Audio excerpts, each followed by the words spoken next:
안녕하세요. 어퍼TV 박세현입니다. 6월 27일 날 부동산 대출 규제에 대한 정책이 하나 나왔습니다. 그래서 이제 이 대책에 대해서 한번 말씀드리려고 이렇게 영상을 들었습니다. 이재명 정부 첫 그 부동산 대책이라고 해서 이제 나왔는데, 그 수도권 주담대 6억 한도로 이제 대출 규제를 제한한다고 나왔습니다.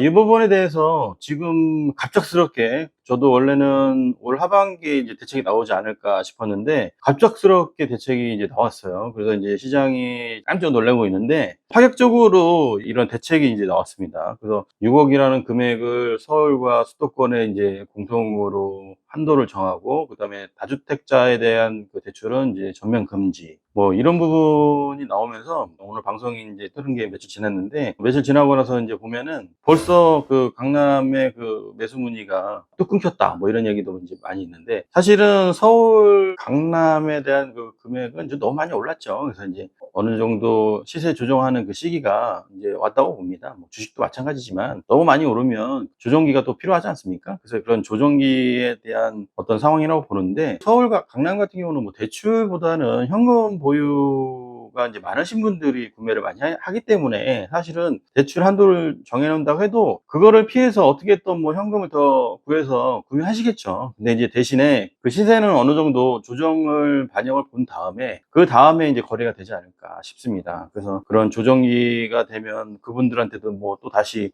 좋은 기회가 될지는 모르겠지만, 어쨌든 조정은 된다 라고 보고 있습니다. 그래서 이제 이 정책이 어디서 나왔냐고 이제 보니까 금융위원회에서 이제 나왔어요. 뭐 기재부랑 국토부랑 이제 한국은행 그 금융감독위원회에서 이제 뭐 협의해서 이제 나왔다고 하는데, 사실 이재명 정부의 대책이 제 개인적으로는 맞는 부분도 있고, 이거는 조금 아닌 것 같기도 한 부분도 있어요. 그래서 이제 왜 그러냐면, 이제 규제로 집값을 잡지 않는다고 했지만 어떤 정책적인 규제는 이제 대출 규제로 지금 대책이 나왔기 때문에, 사실은 그 다주택자에 대한 세금을 어느 정도 내면 그 주택 보유에 대한 거는 크게 문제가 없다라고 이제 말씀하셔서, 다주택을 해서 임대사업을 놓고 하는 부분도 어느 정도 용인이 되지 않을까라고 생각했는데, 대출로 이렇게 규제가 했어요. 그래서 이 부분은 저는 조금, 이게 이제 그 현 정부하고 지금 이렇게 나온 그 금융위원회하고 이게 소통이 어느 정도 돼서 나온 건지, 한번 좀 이거는 좀 시간이 지난 다음에 그때 다시 한번 봐야 될 것 같아요. 제 개인적으로는 이재명 정부하고 조금 이 부분에 대해서는 좀 결이 좀 뭐 다른 부분이 있지 않나, 이런 생각이 좀 듭니다. 그거는 한번 시간을 두고 이제 시장 상황과 이제 정책 실효성이 어느 정도인지 본 다음에 아마 보완하는 대책이 좀 나올 것 같아요. 이제 그때 한번 오늘 이 영상하고 다시 비교를 해보면서 다시 한번 그때 정리해서 또 말씀을 한번 드리도록 하겠습니다. 자, 그러다 보니까 대통령실에서도 이번 정책이 어쨌든 부처 차원에서 대책을 뭐 강조해서 이제 나왔다고 하는데, 긴밀한 소통이 있었다, 대통령실의 그 어떤 대책은 아니다, 뭐 이런 식으로 명확하지 않는 얘기가 이제 나왔습니다. 그래서 이게 정말로 소통이 돼서 나온 건지, 아니면 금융위에서 현 정부에 대한 부동산 정책이 나오기 전에 약간 스텝을 좀 꼬이게 하는 부분도 좀 있지 않나라는 생각이 좀 듭니다. 그래서 이제 그런 금액적인 한도 부분이라든가, 그 다음에 이제 다주택자에 대한 어떤 대출, 이런 부분도 완전히 없앴다라는 것도, 한편으로는 이렇게 되면은 지금 전세 보증률도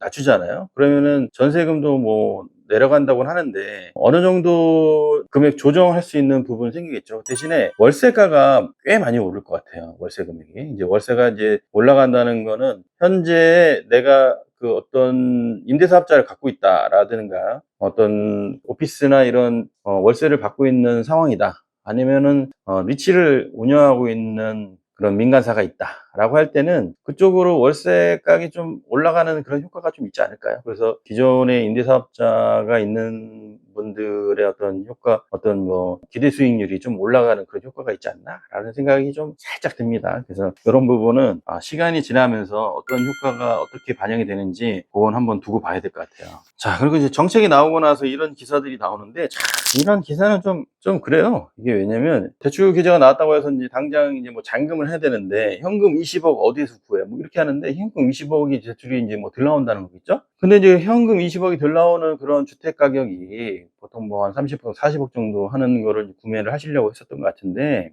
이런 거는 뭐 우리가 걱정할 부분은 아니잖아요. 그래서 뭐 알아서 구매하시겠죠. 근데 이거를 뭐 당장 뭐 큰 일처럼 하늘의 별 따기가 된 뭐 강남이 있어 뭐 이렇게 하는데, 시세가 떨어지면 입성하면 되죠. 그래서 뭐 이런 부분을 뭐 걱정해서 얼마나 걱정이 된다고 이게 언론에서 이런 부분까지 이렇게 얘기하는지 이건 좀 잘 모르겠어요. 대변을 어느 정도 많은 분들이 현금 20억을 구하기 때문에 이렇게 대변을 해서 기사가 나오는지는 잘 모르겠는데, 이런 기사는 좀 어처구니가 없다.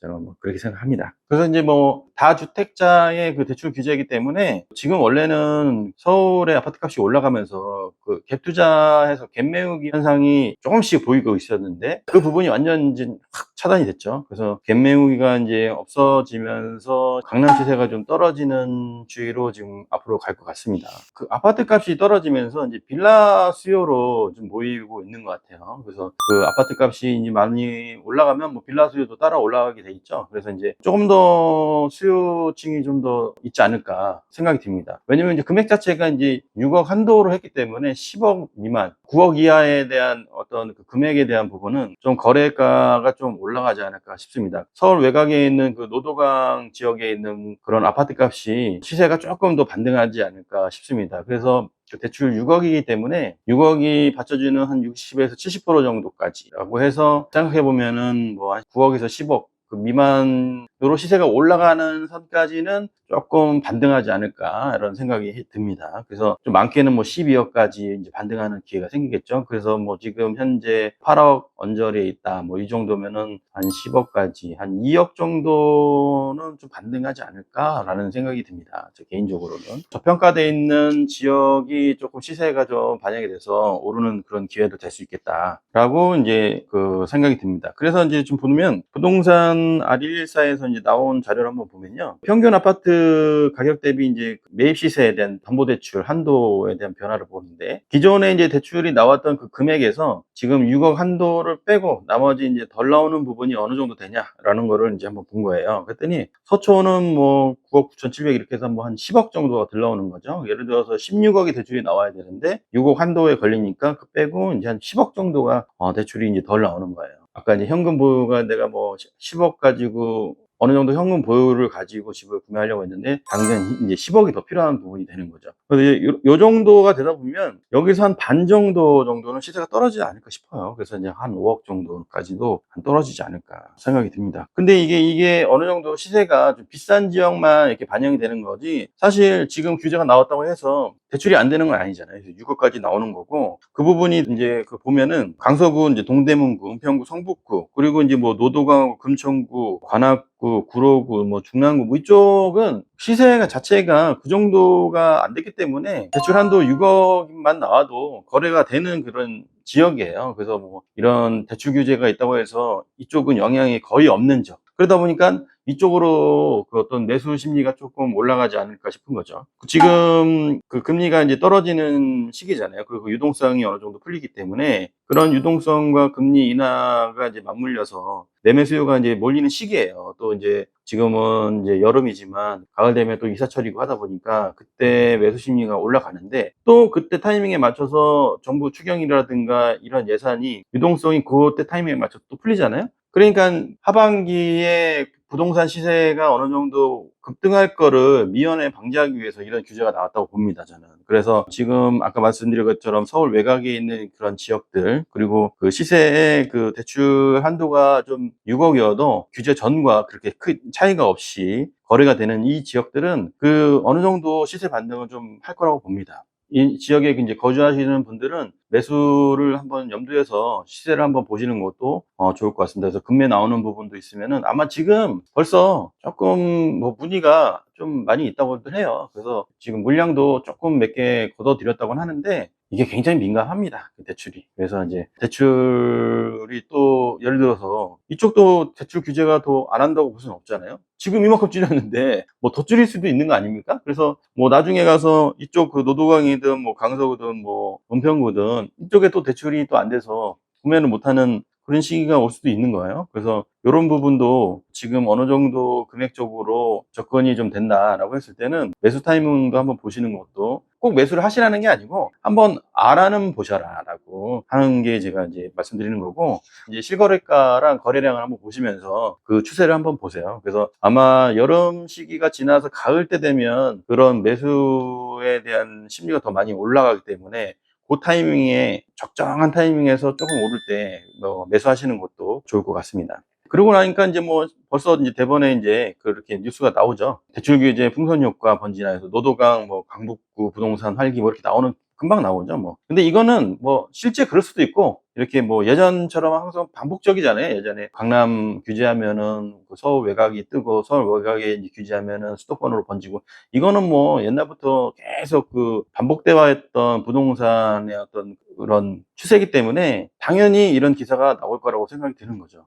근데 또 이런 기사가 나오면 매수 심리가 또 몰리는 것도 또 사실이에요. 그렇게 또 부동산들한테 전화해봐도 지금 물건을 좀 걷어들이는 게 한두 개씩 있다고 합니다. 이렇게 시세가 흘러가요. 그래서 이제 서울 중심지가 규제가 되면 서울 외곽, 그 다음에 수도권으로 번지는, 이런 거는 기본적으로 어느 정도 풍선 효과는 나죠. 근데 예전처럼 그렇게 크게 풍선 효과가 크지는 않을 것 같아요. 좀 자잘한 풍선 효과 해서 뭐 한 20%에서 25% 내외로 좀 이렇게 반등하는 정도까지 되지 않을까, 이런 생각이 듭니다. 그래서 원래 7월 달에는 주택담보대출 스트레스 DSR 3단계가 시행이 되는데, 뭐 7월 1일부터 이제 시행이 되는데, 지금 뭐 6월 27일 날 이런 대출 규제 대책이 나오면서 요거는 뭐 관심사가 그냥 뚝 떨어졌어요. 그래서 요 부분도 사실은 내용을 보면은 그 DSR 2단계까지가 심했기 때문에 3단계는 그렇게 크게 영향이 없습니다. 그래서 기존에 대출 나왔던 부분에서 한 3% 정도 준다라고 보면 될 것 같아요. 그래서 6억이 지금 한도로 이제 정해졌잖아요. 그래서 이제 이 부분에서 7월 1일부터 3단계 이제 시행이 되면은 한 2천만 원 정도 선에서 좀 준다라고 생각하면 될 것 같습니다. 그래서 뭐 이 정도 크게 영향이 지금 없죠. 왜냐면 너무 큰 게 왔기 때문에 이 정도는 잽으로 그냥 넘어가는 것 같습니다. 그래서 어쨌든 간에 7월 1일부터 시행은 된다라는 거는 좀 알고 계시면 좋을 것 같습니다. 그래서 이제 그 하반기에 그 어떤 부동산 동향을 한번 보면, 정부는 지금 그 유동성을 지금 풀려고 합니다. 그래서 하반기에 추경을 통해서 유동성을 풀고, 그 다음에 주식시장을 좀 더 활발하게 활성화시키려고 합니다. 우리나라가 좀 다른 나라에 비해서 부동산에 대한 비중이 굉장히 크죠. 다른 나라 같은 경우는 부동산이 전체 자산의 한 20% 정도밖에 안 되는데, 우리나라는 한 80%가 넘죠. 그래서 이제 그런 부분을 좀 개선하려고 하는 시작 단계라고 보면 될 것 같아요. 그래서 이제 부동산의 어떤 쏠림에 대한 거를 이제 주식시장으로 조금 좀 시선을 좀 돌리면서 자산 운영하는 그 비율도 뭐 50대 50이라든가 이런 식으로 그렇게 생각하고 지금 정책을 피는 것 같아요. 그래서 새 정부가 들어오면서 코스피 지수가 지금 3,000이 넘었죠. 저도 한 7월 초쯤에 뭐 3,100이 될 것 같다고 저번에 말씀드렸는데, 벌써 뭐 3,100은 넘었고, 오늘도 이제 조금 이제 조정기 때문에 뭐 3,070 정도 왔다 갔다 하는데, 어쨌든 3,000이 넘었죠. 그래서 그때 정부만 바뀌어도 코스피 3,000은 그냥 넘어간다고 그랬고, 올 하반기 정도만 가도 4,000에 육박하지 않을까 싶습니다. 자, 이런 식으로 코스피가 이제 많이 올라가면서 주식의 어떤 포지션이 점점점 커지고 있어요. 원래는 하반기에 유동성을 풀리면서 그 부동산 쪽으로 가야 되는 그런 유동성이 지금 이렇게 그 한도를 제한하면서 그 자금이 이제 주식 시장으로 들어가게끔 만들고 있는 것 같습니다. 그래서 이렇게 정부가 이제 큰 정책을 통해서 이 자금이라든가 어떤 그 자산에 대한 부분은 이제 방향성을 이게 제시하고 그쪽으로 이제 그 정책이 추진되잖아요. 그래서 이 부분은 좀 관심을 좀 가지셔갖고 투자의 앞으로 그 방향성을 좀 수정하는 것도 굉장히 좋은 그런 타이밍이라고 봅니다. 주식도 좀 관심도 가지시고, 그다음에 부동산도 이제 내가 관심 지역이 어느 정도 시간이 지났을 때 좀 급매물이나 이런 쪽이 좀 나오는지 또 한번 정책이 나올 때마다 한 번씩 체크하셔서 부동산도 적정 금액에 매입을 하시고, 그 다음에 그 사이에 주식을 통해서 내 자산을 불려놓고, 그 불려놓은 자산을 가지고 부동산에 또 투자해도 뭐 늦지는 않으니까요. 그래서 이번 기회에 자산을 조금 증식시켜서 부자가 될 수 있는 그런 기회가 됐으면 좋겠습니다. 그리고 이제 아마 지금은 아닌데 비아파트에 대한 정책도 분명히 나올 거예요. 그래서 비아파트에 대한 투자, 또 저번에도 말씀드렸지만은 경매 쪽도 B아파트 낙찰률이 꽤 올라가고 있거든요. 그래서 그런 부분을 이제 본다면 그 B아파트에 대한 시세도 이제 점차 시세가 반영이 될 것 같습니다. 왜냐면 아파트 값이라는 게 지금 많이 올랐잖아요. 그래서 빌라 값은 상대적으로 좀 덜 올랐기 때문에 차익에 대한 시세 반등은 부동산이라는 거는 다 있습니다. 그래서 빌라 값도 어느 정도 시세 반등을 해서 많지는 않지만 그래도 한 20% 정도까지는 뭐 오르지 않을까 이런 생각이 듭니다. 그래서 빌라를 지금 소유하고 계시는 분들도 빌라에 대한 관심을 계속 가지시고 매수 타이밍이라든가 아니면은 매도 타이밍이라든가 이런 것도 한번 보시고 관심을 가지면 좋을 것 같고요. 나중에는 제가 그 빌라에 대한 것도 시세나 정보를 한번 정리해서 영상을 한번 올리도록 하겠습니다. 지금 새 정부 들어서 굉장히 빠르게 이 시장이 변화를 할 것 같아요. 어떤 식으로 변화할지 예상이 사실 잘 안 됩니다. 왜냐하면 새로운 길을 갈 것 같다는 생각이 듭니다. 기존에 해왔던 그 방식과 좀 다른 새로운 방식으로 가되 그리고 정확한 어떤 방향성을 제시하고 가기 때문에 좀 신뢰성 있는 정책이 이제 나와야 그래야지 정책도 꾸준하게 이어가면서 그 효과도 충분히 볼 수가 있는데 지금이 그런 시작 단계가 아닌가 그런 생각이 듭니다. 이럴 때 어떤 사람은 주식으로 막 투자해서 돈 막 벌었고 어떤 사람은 부동산 투자해서 돈 막 벌었고 나만 못 번다 뭐 또 이런 얘기 또 나중에 또 나올 수가 있죠. 근데 지금은 정말로 그런 기회가 올 것 같아요. 왜냐면 주식도 마찬가지지만 유동성이라는 게 항상 그 기회의 첫 그 시그널이거든요. 그래서 기회가 이제 시작되는 그런 첫 발을 내디뎠기 때문에 여러분도 요번 기회를 잘 살리셔서 꼭 부자 되시기 바랍니다. 오늘 영상은 여기까지 하겠습니다. 다음에도 좋은 정보 가지고 또 다시 찾아뵙겠습니다. 감사합니다.